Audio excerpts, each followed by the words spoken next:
Over the years, AAA companies have aggressively competed for one of the most prestigious records in the industry. Have phones? Yeah, you guys all have phones, right? Killing a beloved franchise as quickly as humanly possible.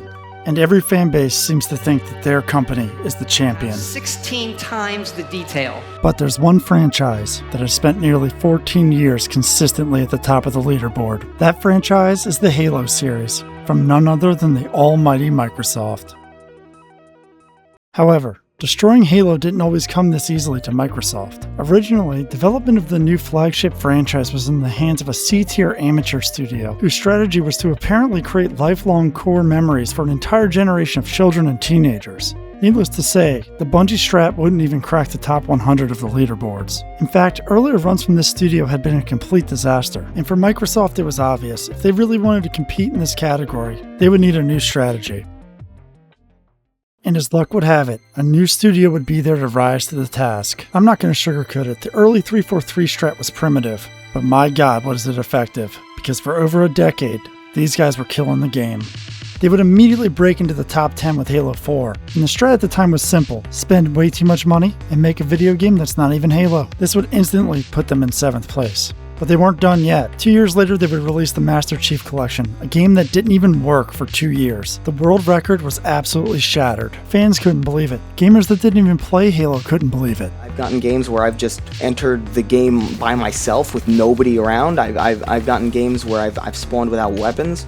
However, the good times don't last forever. And don't get me wrong, Halo 5 and Halo Infinite were still killing Halo, and would keep 343 locked in the top 5. But too many people actually enjoyed the multiplayer from Halo 5 and Halo Infinite, which gave some fans hope, and Microsoft knew if they wanted gold again, there couldn't be any hope. And the problem was that they were spending way too much time and money killing Halo. But in 2026, the 343 task team, disguised as Halo Studios, would data mine an entirely new strategy.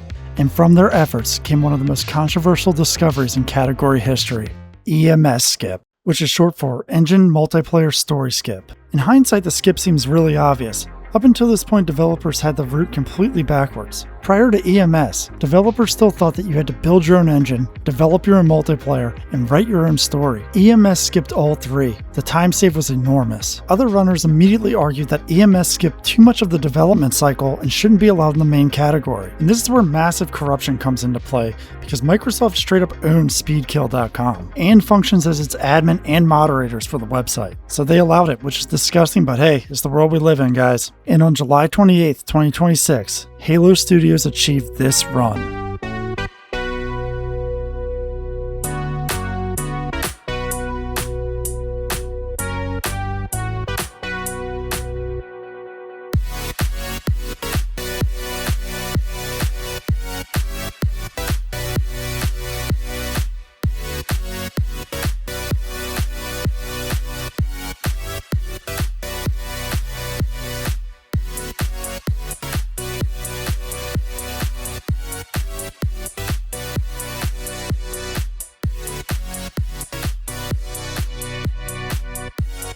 Fire, my children.